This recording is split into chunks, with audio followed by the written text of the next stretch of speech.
In the towering glass offices of New York City, Aisha Thompson, a black woman who had risen from modest beginnings to become the CEO of Horizon Innovations, stood at the pinnacle of her career. At 38, she had secured a $500 million contract with the prestigious Wentworth family, a deal that promised to reshape the tech industry. But in a single calculated moment, the Wentworths' veiled disdain and subtle humiliations pushed Aisha to a decision that would send shockwaves through corporate America. She canceled the deal, proving her worth didn't depend on their approval. Aisha Thompson had always known the weight of being the only one in the room who looked like her. Growing up in a working-class neighborhood in Chicago, she had navigated a world that often tried to define her before she could define herself. Her mother, a nurse who worked double shifts, and her father, a mechanic with a penchant for fixing anything broken, instilled in her relentless drive. Aisha excelled in school, earning a scholarship to MIT, where she studied computer science and graduated at the top of her class. By her early 30s, she had founded Horizon Innovations, a tech firm specializing in AI-driven solutions for global supply chains.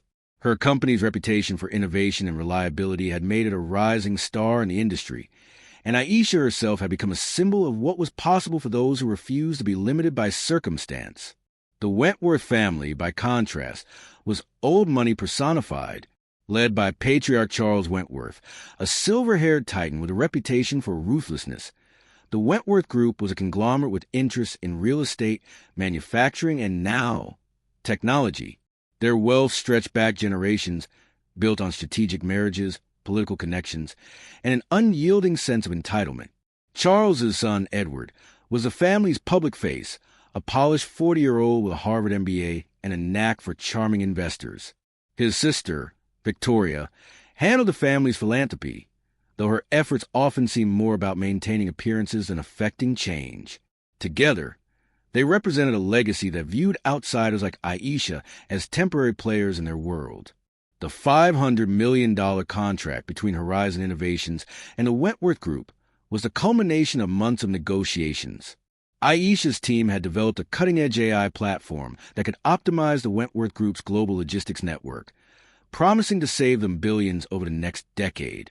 The deal was a landmark for Horizon, a chance to cement its place among the tech elite. For Aisha, it was personal. She saw it as proof that her vision, her grit, and her leadership could stand toe-to-toe with the most powerful players in the world. The negotiations had not been easy. From the start, Aisha sensed an undercurrent of skepticism from the Wentworths. Charles, with his piercing blue eyes and measured tone, asked pointed questions about Horizon's stability and long-term viability, as if a company led by a black woman couldn't possibly have staying power.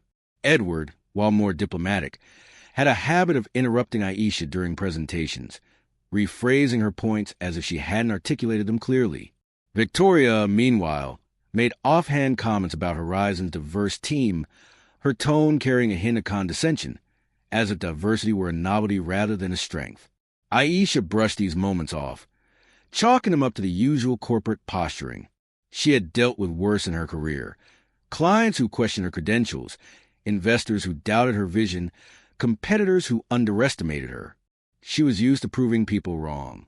The final meeting to sign the contract took place at the Wentworth Group's Manhattan headquarters, a gleaming skyscraper that screamed wealth.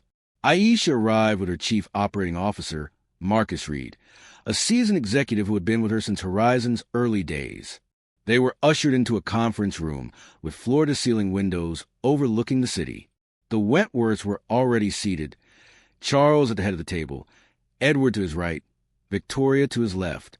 Their team of advisors, all white, all male, filled the remaining chairs.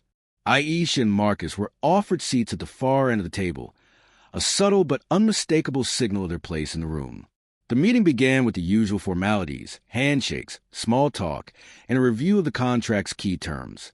Aisha presented the final details of the AI platform, her voice steady and confident as she outlined its capabilities. She had rehearsed this moment, knowing that every word, every gesture, would be scrutinized. The Wentworths listened, their faces unreadable. When she finished, Charles leaned back in his chair, his fingers steepled, and said, "Impressive work, Ms. Thompson. Though I must say, it's remarkable that a company like yours could pull this off." Aisha felt the sting of his words, the implication that Horizon's success was some kind of anomaly. She smiled tightly and said, "We've built Horizon on innovation and discipline. Our results speak for themselves." Charles nodded, but his expression suggested he wasn't entirely convinced. Edward jumped in, his tone light but patronizing. "Of course, Aisha, you've done well. But let's be honest, this is a big leap for a company of your scale. We're taking a risk here." Marcus shifted in his seat, his jaw tightening, but Aisha kept her composure. She had heard this kind of talk before. Phrases like "a company of your scale" or "a risk" were often code for something else. She responded calmly, citing Horizon's track record: a 98% client retention rate, partnerships with Fortune 500 companies, and a proprietary technology that had already disrupted the industry. Her words were met with polite nods, but the atmosphere in the room felt heavy, as if her presence itself was an inconvenience. Then came the moment that would change everything.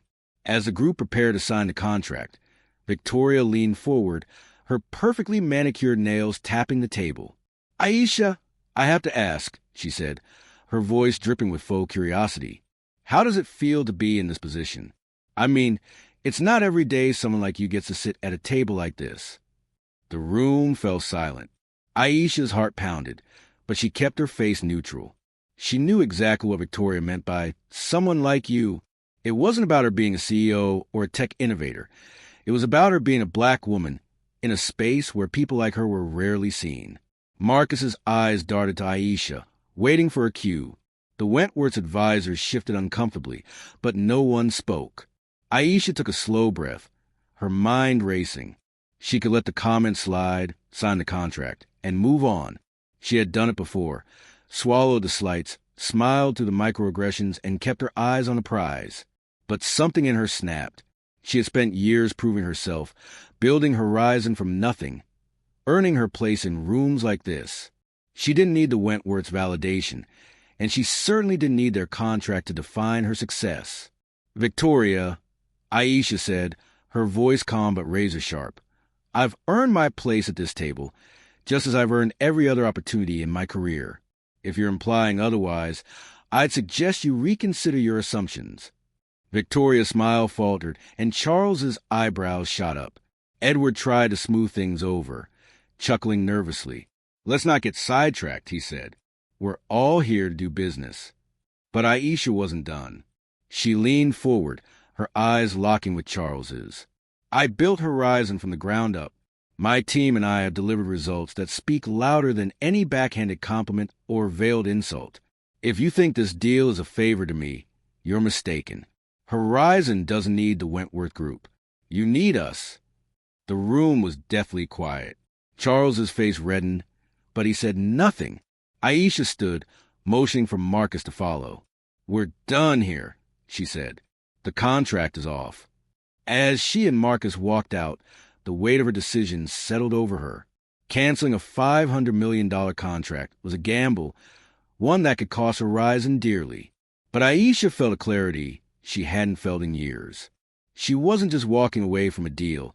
She was walking away from a mindset that had tried to diminish her for too long. The fallout was immediate. Within hours, news of the canceled contract spread through the business world. Headlines speculated about the reasons, with some outlets praising Aisha's boldness and others questioning her judgment. The Wentworths, predictably, spun the story to their advantage, with Edward issuing a statement claiming the decision was mutual, citing strategic differences. But whispers of what happened in that conference room began to leak, fueled by insiders who had witnessed the exchange. Social media erupted, with supporters rallying behind Aisha, calling her a trailblazer who refused to bow to old money arrogance. Horizon stock took a hit in the days that followed, but Aisha was unfazed. She called an all-hands meeting at Horizon's headquarters, addressing her team with the same fire she had shown in the Wentworth's boardroom. "We don't chase deals that demand we compromise our dignity," she told them. "We've built something real, something that lasts, and we'll keep building with or without the Wentworths." Her team responded with a standing ovation, their loyalty to her unshaken. Meanwhile, The Wentworth Group scrambled to find another partner to fill the void left by Horizon. But Aisha's AI platform was one of a kind, and competitors couldn't match its capabilities. Within weeks, reports surfaced that the Wentworth logistics network was struggling, with delays and inefficiencies costing them millions. Charles, known for his pride, refused to reach out to Aisha, but Edward made a discreet call, hinting at a willingness to reopen discussions. Aisha declined. She had already moved on, securing a new partnership with a European conglomerate that valued her vision and treated her with respect. Aisha's decision reverberated beyond the business world. She became a symbol of defiance, a black woman who had stared down one of the most powerful families in America and walked away stronger. Speaking engagements poured in, and she used them to advocate for diversity in tech, urging young women of color to claim their space unapologetically. "You don't need permission to succeed," she told a packed auditorium at a tech conference. "You don't need anyone's approval to be great.